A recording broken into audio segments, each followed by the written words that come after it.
Boa noite, meus amigos, vocês que nos escutam ao vivo aqui pelo Google Meet, pelo YouTube também, pelo canal, pelos canais que nos representam aí o nosso grupo de estudos e também pelas ondas do Spotify. Lembrando que essa gravação é feita a partir deste grupo de estudos que estuda a doutrina espírita como um todo, pelo eixo central do livro Boa Nova. E hoje nós temos conosco, assim como a graça de termos todas as outras semanas, nosso querido irmão João. Boa noite, João, tudo bem? Deu boa noite para o YouTube, para o Google Meet e para o Spotify. Boa noite, Wallace, o pessoal de casa que está nos acompanhando. Mais uma bênção de Deus, essa oportunidade, mais uma segunda-feira gelada aqui em Curitiba, mais reunidos para o estudo do Evangelho. Um abraço para o pessoal de casa, para o pessoal do Spotify. Vamos para mais uma noite de estudo. Vamos lá, como o tempo urge, João, vamos fazer uma prece, um breve momento, do qual eu me habilito hoje, e largo a bola com você para iniciar o nosso estudo e lançar os temas de discussão. Para quem está ao vivo conosco no Google Meet, mande a sua mensagem ali no Mensagem na Chamada. No YouTube, deixe o seu comentário ali embaixo. E no Spotify, compartilhe esse link para outras pessoas. Fechando os olhos, então, vamos agradecer a Deus, nosso Pai, pela oportunidade de estarmos juntos, reunidos, da chance que temos de poder concentrar e reunir os nossos pensamentos e voltar para o alto. Que Deus nos ilumine e nos ampare. Abençoe o nosso estudo, mas a todos aqueles que não puderam participar hoje, que possamos sair melhores, mais munidos de bons pensamentos, de boas informações, para enfrentarmos os desafios da vida de peito aberto, de alma limpa e com um sorriso no rosto, mesmo se necessário for com lágrimas nos olhos. Que Jesus os abençoe, que assim seja. João, meu amigo, o que temos no nosso menu espiritual da noite de hoje, essa noite fria, que temos no nosso menu para aquecer o nosso coração no capítulo de hoje? Legal, Wallace, boa noite mais uma vez. Capítulo 21, então, a lição da vigilância. Esse é mais um daqueles capítulos que nos prometem aí bastantes reflexões, importantes reflexões, né, onde Jesus nos deixa alguns alertas sobre a necessidade da vigilância dos nossos comportamentos, dos nossos pensamentos, e ficam explícitas também já algumas noções da reencarnação, né, nesse tempo onde não falava-se disso, até usava-se outro termo, né, como a ressurreição, e também a lição do mestre sobre as distorções que os ensinos dele poderiam vir a sofrer no futuro.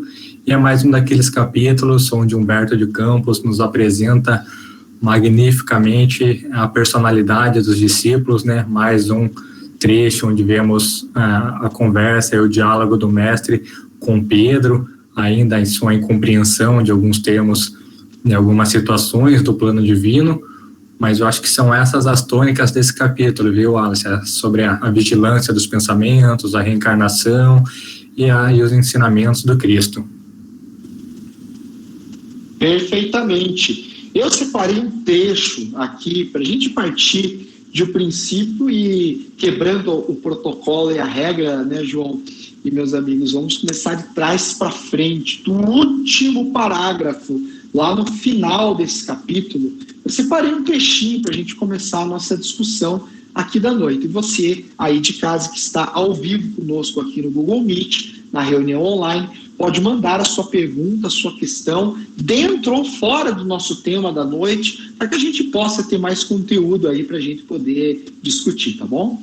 E no parágrafo final, no último diálogo do capítulo, após vários questionamentos, Jesus vai falar com Simão Pedro e ele vai dizer mais ou menos assim: acompanhe aí de casa.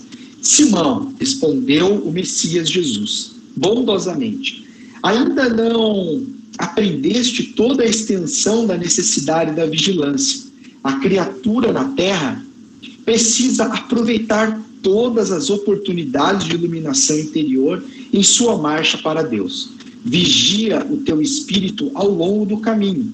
Basta um pensamento de amor para que te eleves ao céu. Mas, na jornada do mundo, também basta às vezes uma palavra fútil ou uma consideração menos digna para que a alma do homem seja conduzido ao campo do estacionamento e do desespero das trevas por sua própria imprevidência. João, é legal a gente compreender que o tempo inteiro a doutrina do Cristo, a doutrina de Jesus, ela reverte para nós mesmos a responsabilidade da nossa felicidade ou da nossa desdita. Em nenhum momento eu particularmente encontrei no Evangelho ou em alguma escritura sagrada onde terceiriza-se a responsabilidade da nossa felicidade. Tudo aquilo que fizermos da nossa existência, nós seremos os responsáveis pelos sorrisos ou pelas lágrimas. E aqui Jesus nos insulta, nos convida, nos infla, né, a esse pensamento, dizendo que a criatura da terra precisa aproveitar todas as oportunidades de iluminação interior. E muitas vezes, né, João, a gente pensa que iluminação interior é simplesmente quando a gente está num templo de oração, quando a gente está em uma igreja, em um centro espírita, que é o nosso caso enquanto espírita, em um momento de oração. E, na verdade, talvez os grandes, os maiores momentos de iluminação que podemos ter será no dia a dia e talvez nos momentos de provação, não é mesmo? Perfeito, Alice. Você foi muito feliz em iniciar nosso estudo de hoje por esse último parágrafo. Acho que ele, de uma forma resumida, traz bastante do aspecto do diálogo do Cristo com o Pedro, né? A começar por essa fala belíssima como você trouxe, né? Onde o mestre nos diz que precisamos aproveitar todas as oportunidades de iluminação interior, né? E essas oportunidades são vistas até mesmo no nosso comportamento, nos nossos pensamentos, como nos sugere o Cristo, né? Um pensamento bom, um pensamento elevado nos conecta com as esferas mais altas, ao mesmo passo que um pensamento um pouco menos digno também pode nos estacionar ou nos levar ao desespero das trevas, como também disse o Cristo. E é interessante observar que esse diálogo ele foi tido, né, após um outro trecho, né, onde o Pedro ele compreendeu mal algumas palavras do Cristo, né, e é por isso que uma das características principais do livro Boa Nova é justamente apresentar essa personalidade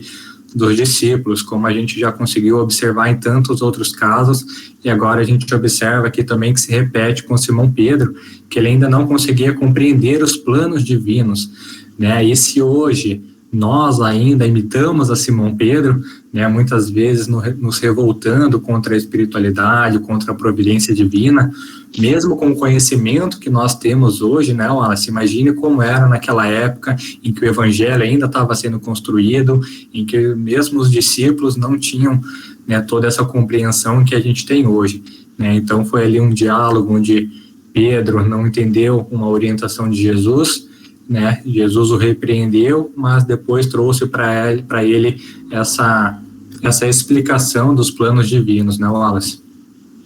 Fantástico. E salva lembrar, né, da oração dominical, onde Jesus nos propõe para que roguemos ao alto, para que seja feita a vontade do Pai, antes das nossas vontades, para que a gente possa compreender a vontade do alto. Estar iluminado, como diz Mohandas Karachandani, o libertador da Índia, quando uma pessoa se ilumina, várias pessoas, segundo ele, 50 pessoas se iluminam. Ele é uma figura de linguagem, dizendo que quando nós nos iluminamos, outras pessoas se iluminam junto a nós. Pensamos muitas vezes que esse ato de auto-iluminar-se, ou como diria Carl Gustav Jung, entrarmos nesse estado luminoso, ou como Joana de Ângeles também salienta na sua obra, entrar nesse nível de consciência cósmico, né, seria um passo quase que impossível de ser dado. Quando, se nós formos estudarmos mais profundamente, são pequenos passos do dia a dia que nos levarão a esta iluminação. Pois a iluminação espiritual, dita em si, ela não ocorre da noite para o dia, né? Em outras religiões, vamos encontrar o Nirvana, vamos encontrar o Samadhi, que muitas pessoas acreditam se tratar de um salto espiritual da noite para o dia. onde um dia amanhecemos com as nossas problemáticas, as nossas dificuldades, e como se fosse um passo de mágica, um despertar do dia para a noite, não teríamos mais esses problemas, teríamos um nível de consciência mais apurado. Jesus nos propõe, assim como bem compreendida todas as outras religiões, que é no dia a dia que vamos encontrando essa iluminação. É no ato, primeiramente, de compreendermos, e ainda em atos falhos, em dificuldades, mesmo nas pequenas coisas, na irritabilidade, no mau humor. E é quando identificamos um mau humor, identificamos um medo, identificamos uma fraqueza em nós, olhamos para ela, não recriminando por estarmos sentindo aquilo, mas acolhendo e tentando compreender o que causou aquele sentimento em nós. Este nível de consciência sobre as próprias emoções talvez seja o primeiro passo, ou um dos primeiros passos, para chegarmos a esta iluminação. Uma vez isolada, identificada esta problemática, este sentimento do qual nos atribula o dia a dia, vamos então começar a trabalhar para modificá-lo, para compreendê-lo e para santificá-lo, dizemos assim. Ter raiva não é um grande problema. O problema é não compreender o porquê da raiva e não direcionar esse sentimento.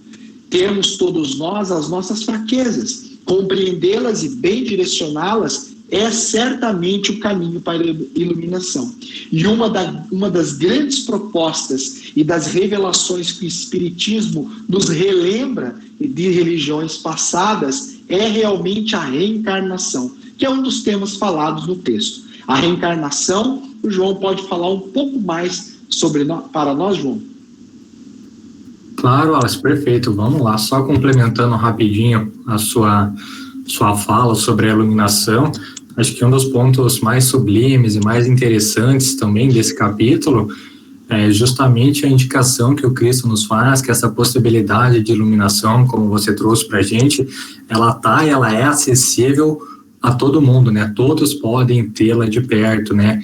Tanto que em um outro trecho do diálogo com Pedro, né, de Jesus, ele fala que veio para edificar a sua doutrina na paz e na esperança.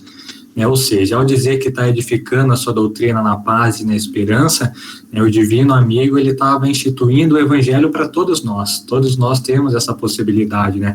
Ele não colocou condição nenhuma, ele não indicou se era para esse ou aquele povo, essa ou aquela crença, né? Mas sim ele trouxe a palavra de amor, de paz e de esperança, afinal como ele fez sempre, né? Então todos nós temos essa possibilidade.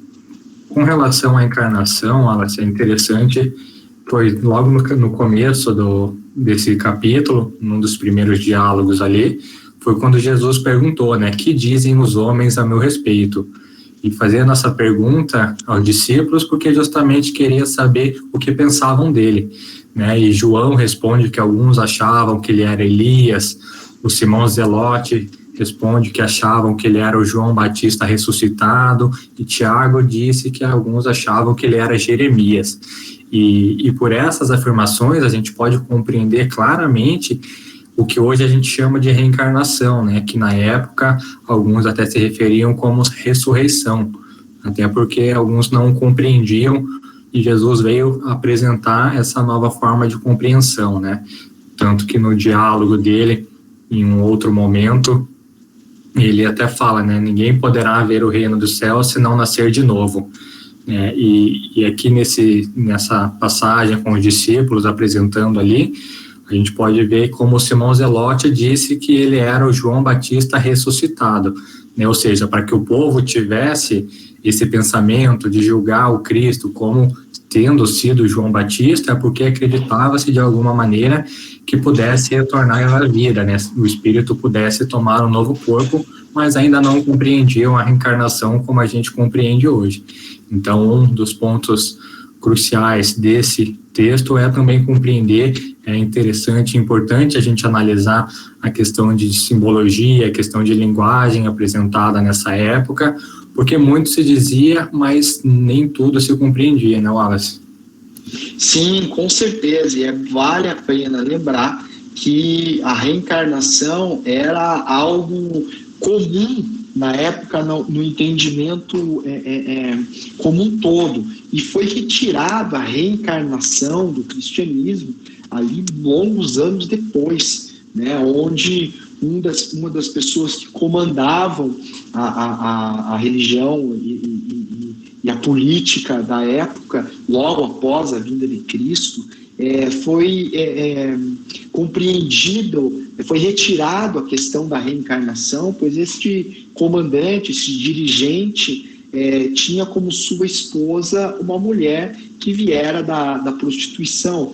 E, posteriormente, sabendo-se das consequências que isso teria, entre outros detalhes, que a gente pode passar ali no grupo do Telegram depois, os dados exatos de ano e de tudo mais, foi retirado a reencarnação, onde daí nunca mais se falou da reencarnação. Vamos ter ali vários pontos do Evangelho, do Novo Testamento, falando diretamente da reencarnação.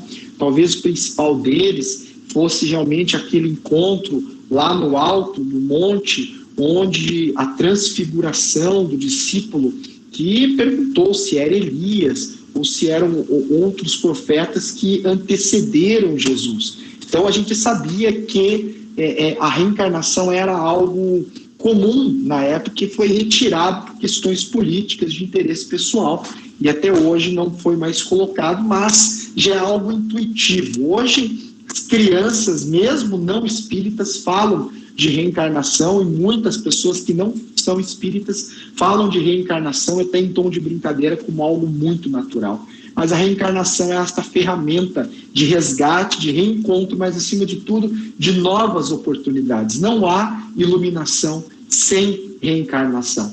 Não seria possível acertarmos tudo que temos para aperfeiçoar o nosso psiquismo em uma única vida. Esse é um ponto, acredito eu, que vencido. Não precisamos mais provar a reencarnação, mas simplesmente compreender como agir perante o fato de sabermos que temos a reencarnação. Temos este ir e vir entre vários planos, assim como temos a árvore, os frutos e as sementes que caem no chão e voltem a germinar, né, João? É isso, olha, você acha que compreender a reencarnação é um dos primeiros passos até para que a gente possa compreender ou tentar compreender a justiça divina, né? Sem acreditar na reencarnação, não haveria como a gente acreditar nessa justiça de Deus. E isso, Jesus ele também apresenta esse ponto no diálogo dele com os discípulos, né? Onde ele, primeiramente, ele reúne esses discípulos para expor a situação que lhe viria a acontecer, né, toda a questão que ele passaria da crucificação, que seria humilhado e tudo mais. E os discípulos, então, Felipe, mais precisamente, pergunta para ele por que isso ia acontecer, como que isso ia acontecer, se ele era o modelo supremo de bondade, né, por que ele teria que passar por esse sofrimento tão grande.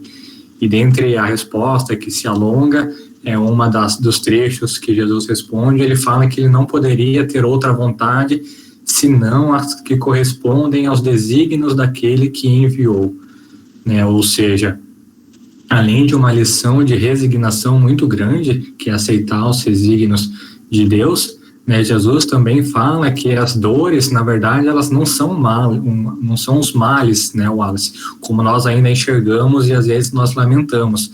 Essas dores que a gente passa conosco mesmo, com os nossos familiares, os nossos amores, muitas vezes nós só enxergamos isso como algo ruim, né, como um grande mal, mas na verdade esses são os remédios necessários à nossa cura moral, né, porque eles que estão verdadeiramente nos desígnios de Deus. E o mais interessante ainda é ver que mesmo sem precisar de remédio algum, né, o Cristo, por profundo amor, né, ele teve que passar pelo Calvário para mostrar para a gente como respeitar os desígnios do Pai. Ou seja, compreender a reencarnação é um dos primeiros passos para a gente poder compreender a justiça divina. Então, buscar essa aceitação, buscar entender que tudo que acontece é para o nosso próprio progresso, mesmo que no primeiro momento nos pareça algo ainda que doa muito ou até um quê de injustiça, né, Wallace? É verdade, só fazendo a menção ao meu comentário anterior, foi no Concílio de Constantinopla, no ano de 553, que Justino retirou ali a reencarnação por completo e qualquer vestígio de reencarnação. Então veja, 550 e poucos anos depois de Cristo foi que foi retirada a questão da reencarnação. É verdade, João, e pensarmos de maneira prática, pensa lá, o teu trabalho, a sua família, onde você mora hoje, as pessoas dos quais você convive, tudo faz parte da tua necessidade espiritual e da necessidade espiritual deste clã, desta comunidade que você faz parte. Muitas vezes a gente acredita que para a gente fazer grandes mudanças na humanidade é necessário que a gente crie uma instituição, que a gente gerencie, coordene grandes grupos, e na realidade, para a gente fazer grandes mudanças, basta que a gente se concentre nas mudanças em nós mesmos, nas melhorias possíveis em nós mesmos, para que tenhamos uma família mais amorosa, para que tenhamos um ambiente dentro da possibilidade de cada um melhor, se for possível, né? Contribuir com a nossa parte, com a nossa cota para a iluminação alheia é diretamente contribuir para a nossa própria iluminação. Mas e você que está em casa agora ao vivo conosco no Google Meet? Nos conte aí, mande ali a tua mensagem para que a gente possa comentar a tua pergunta. Vamos ver se tem alguma questão. Qual a questão que te levanta quando a gente fala desse assunto reencarnação, família, amigos, trabalho e a reencarnação como um todo, os desafios da vida? Qual é o seu grande desafio e como será que a reencarnação sustenta? Vamos lá, quem vem primeiro na nossa questão? Enquanto isso, João, eu vou passar a palavrinha para você e eu vou lendo as questões que vão ser enviadas.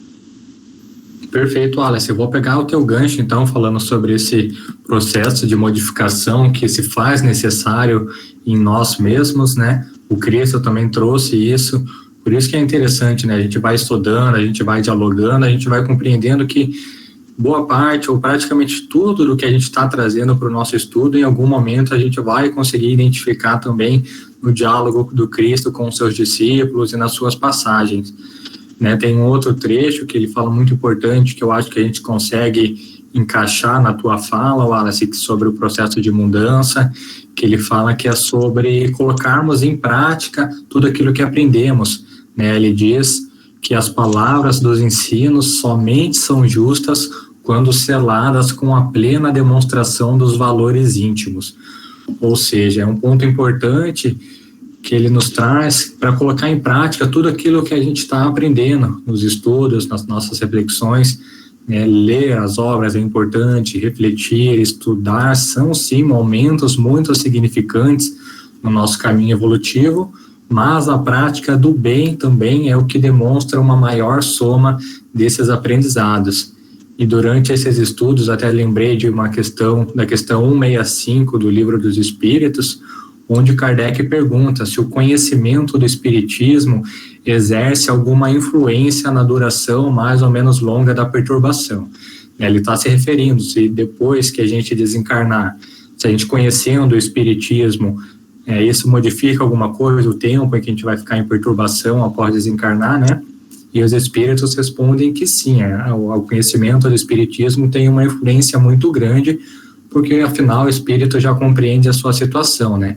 Mas a resposta vai além disso, ela diz que a prática do bem e a consciência pura são que maior influência exercem. Então conecta muito bem também com as palavras do Cristo, né? Mais uma vez a gente vê que não está definido, não está cravado nada com relação à crença, à religião, a povo, mas sim, novamente, Cristo nos trouxe, com o Espiritismo, novamente, os Espíritas nos apresentaram que o que mais realmente é levado em consideração é a prática do bem e a consciência pura. Esse é o desafio, né, Wallace? É verdade, João, é verdade. E, aliás, ao chegarmos no plano espiritual, não nos será perguntado qual religião nós éramos, né, qual o cargo que tínhamos nas religiões, né, mas será perguntado única e exclusivamente o que fizemos das oportunidades que nós tivemos, o que fizemos do tempo que nós tínhamos e como aproveitamos essas oportunidades de iluminação.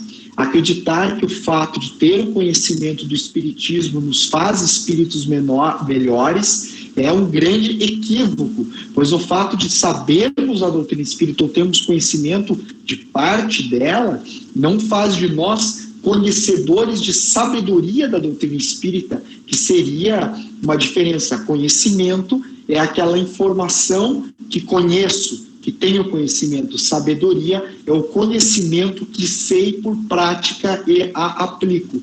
Então, ter esta sabedoria é muito diferente de ter conhecimento.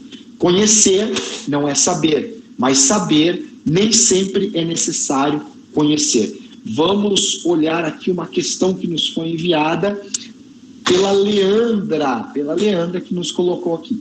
Meu maior desafio é me manter equilibrada psicologicamente. É uma luta diária de reconhecer os impulsos e tentar não falhar várias vezes dos mesmos erros.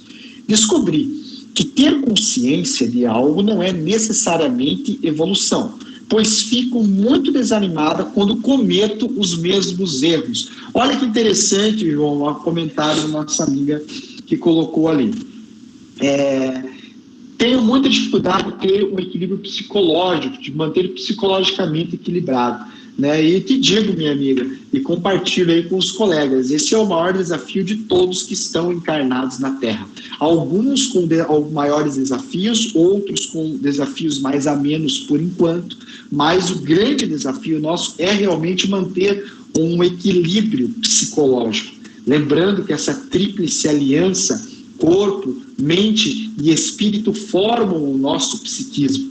Estarmos equilibrados psicologicamente é, antes de mais nada, estarmos com a amizade bem feita com os nossos erros, estarmos perdoando constantemente os nossos erros. Só tropeça quem caminha, só cai quem está de pé. Quem não tem coragem de se levantar não corre o risco de cair, pois nunca tentou caminhar. Só erra quem está no trecho. Então, vamos compreendendo, já na parte final do comentário da nossa amiga, que fica muito triste quando se pega em erro. Joana de Ângeles, Espírito, nos propõe que olhemos os nossos erros com o olhar do verdadeiro aprendizado, com o olhar de saber que só está a errar quem tenta acertar. E quem acerta um dia é porque muito já errou. Se a gente começa a olhar por esse prisma de não termos este julgamento, esse peso sobre os nossos erros. Ninguém acorda de manhã, né, João? Ninguém acorda de manhã, espreguiça nesses dias frios de Curitiba, aqui onde estamos hoje, espreguiça e fala, hoje eu vou zoar. Hoje eu vou fazer tudo errado, eu vou desgraçar a vida de todo mundo. Não, a gente levanta e tenta fazer o nosso melhor. E quem erra está tentando fazer o melhor que pode, errando muitas vezes, querendo acertar.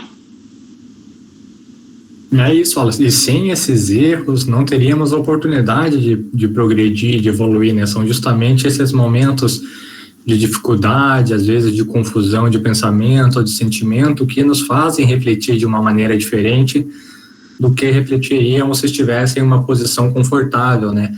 Mas o comentário da Leandra foi bem lúcido, né? Ela já deu o primeiro passo, que é compreender esses desafios, né? E como você trouxe para a gente, são os pequenos atos do dia a dia que vão mudando essa nossa forma de pensar, que vão contribuindo para a nossa reforma íntima, e aos poucos ela vai vendo como ela já tem esse conhecimento, já sabe, essa mente muito lúcida, de que tem esses desafios ainda. Aos poucos ela vai ver que esses pequenos empecilhos, aos poucos eles vão ficando para trás, eles já vão sendo mais fáceis de ser superados, né, Wallace? É verdade. Joana de Ângeles ainda, dizendo em várias de suas obras, vai nos complementar que toda etapa vencida, todo desafio vencido agora servirá de base para vencer os próximos desafios, e assim sucessivamente, tornando o nosso ato de se sobrepor, de transpor as dificuldades, torna-se cada vez mais rápida, mais leve e mais consciente.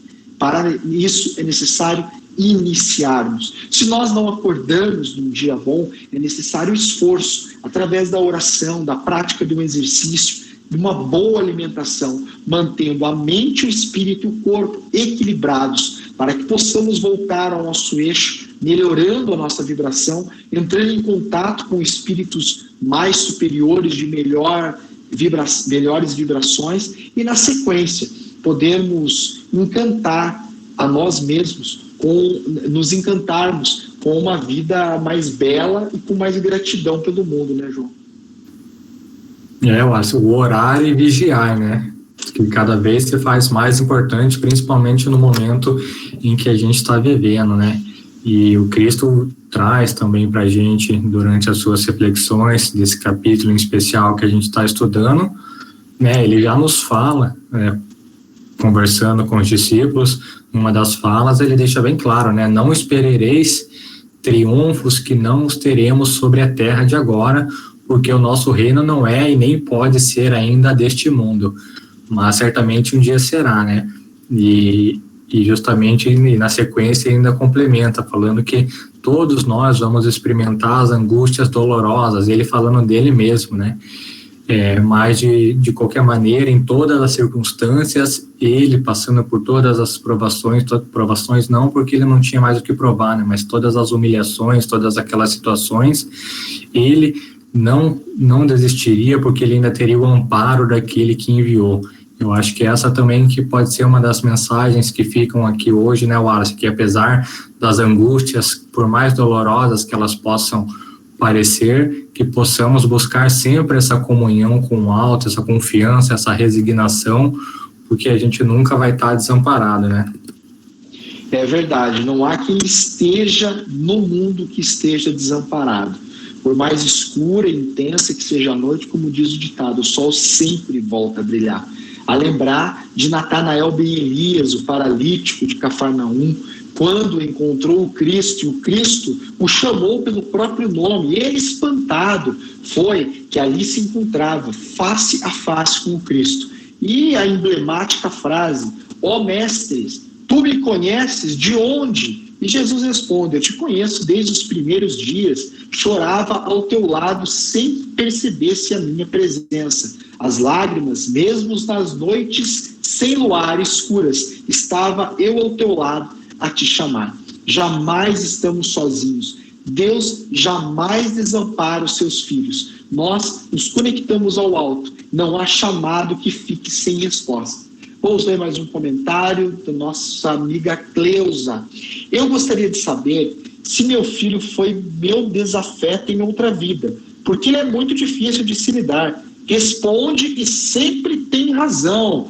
Olha, Cleusa, eu acho que muitos de nós, dos nossos familiares, tivemos nós aí no passado. Mas isso ficou para trás. A gente tem a bênção do esquecimento, é para a gente transformar esses nós em laços. Realmente a convivência, não só com os filhos, mas com qualquer outro familiar, inclusive com nós mesmos, muitas vezes não é tão simples. Mas é aí que está a grande sacada, é a gente tentar com muito amor, com compreensão, e muitas vezes, sendo um pouco mais duro, a gente amparar e direcionar dentro das possibilidades os nossos amores, né, João? É isso, Wallace, é bastante comum até, né, que o nosso círculo, o nosso núcleo familiar tenhamos convivência com esses de outras vidas, em que tivemos algum empecilho, algum atrito no meio do caminho, mas é como você disse, agora temos a oportunidade de fazer diferente, de acolher ou ser acolhido com bastante amor, né? É isso que vai fazer a diferença lá na frente. É verdade, é verdade. Pessoal, mais algum comentário aqui no Google? Lembrando que se você não viu, se você perdeu ou souber de alguém que perdeu o estudo de hoje, basta que você envie posteriormente o link ou convide outras pessoas para participarem desse grupo de estudos, também ouvindo diretamente pelo Spotify. Vamos lá, Juliana Barbosa, sempre penso sobre isso. Se ao desencarnarmos teremos consciência de todo o ensinamento que estamos tendo a oportunidade de ter aqui. Muito bem. A Yane Marina colocou, pensando no equilíbrio, recordo de Santo Agostinho, que orienta, conhecer a nós mesmos, fazendo a revista diária, interrogando a própria consciência, não para julgarmos e paralisarmos, mas para que possamos nos transformar, porque a mudança, o equilíbrio, são conquistas do esforço íntimo e contínuo. E tenhamos perseverança. É verdade, Nair, temos que ter perseverança, pois muitas vezes nos damos conta que ainda não damos conta de certos assuntos e ficamos chateados, mas isso nada mais é do que acreditarmos que somos mais do que realmente somos, né? E ter essa consciência, a proposta da humilitas, da humildade, é ter consciência das próprias limitações. E esse é um desafio que todos nós temos diariamente. Quem não os tem é porque ainda não iniciou essa busca. Em algum momento será obrigado a começar, né, João? Não há quem fuja da realidade de si mesmo, né? Sem dúvida, Wallace, como muitos comentam, né, estamos hoje na melhor versão de nós mesmos, né? Então, considerando aí as nossas vidas passadas, as dificuldades que tivemos, os desafios que superamos, né, se hoje ainda carregamos, se todos carregam, né, algumas más tendências, os desafios a vencer, certamente outras oportunidades, esses desafios foram ainda maiores e nós superamos também, né? Então, que tenhamos sempre em mente que estamos hoje aí no melhor que podemos ser e com cada vez mais capacidade de compreensão, cada vez mais boa vontade para conseguir progredir ainda mais. É verdade, João. Chegando já ao final aí do nosso estudo de hoje, o nosso tempo aqui é curto, porém a gente tenta fazer da maneira mais proveitosa. Se você gostou desse estudo e está nos vendo aqui pelo YouTube, deixa o seu curtir, se inscreva aqui no canal do Caminheiros do Bem. Você pode também nos acompanhar pelas redes do Spotify. Nos siga também no Instagram, @wallace.valeira, que é o meu canal pessoal. O João nos prometeu que ele vai abrir o canal dele do Instagram e falar maravilhosamente aí do seu conhecimento dentro da doutrina espírita, né, João? Essa tô devendo, Wallace. Vou te enrolar um pouquinho mais aí, tenho muito a aprender ainda, mais uma hora sai. Vamos juntos estudando, meu amigo, mas agradecendo mais uma vez a presença de todos os colegas que nos acompanham, agradecendo também a Camila, que é a nossa produtora, que coloca no Spotify, no YouTube, todos os outros canais. Ela, muito obrigado, Camila, pelo seu trabalho. João, pela mediação. Quem quiser falar conosco posteriormente ao estudo, basta aguardar aqui que a gente vai falar um por um quem necessitar e quiser. Um abraço grande a todos, uma ótima semana, que Deus os ilumine, que a gente possa ter aí a perseverança e principalmente a vigilância. João, últimas palavras com você. É isso, Wallace, que possamos trazer para o pensamento, como Jesus nos sugere, que todas as oportunidades são oportunidades de iluminação, né, no nosso comportamento, até no nosso diálogo, na palavra que escolhemos. Então, temos todo dia aí milhões de escolhas, desde o acordar, né, desde o despertar até retornar à nossa cama de noite, milhares de oportunidades que possamos fazer de cada uma delas uma oportunidade de iluminação interior. Agradeço a oportunidade, o Wallace do estudo e ao pessoal pela companhia. Boa noite a todos. Boa noite, pessoal. E antes da gente finalizar, teve alguém que mandou uma mensagem que eu estou rindo aqui. Se o pão de queijo que eu postei no Instagram esses dias vai ser sorteado hoje aqui, aquele lá não restou mais nada. Quem sabe em breve, após a pandemia, a gente possa comer um bom pão de queijo lá na Casa Espírita, tá bom? Um abraço grande, pessoal. Fiquem com Deus.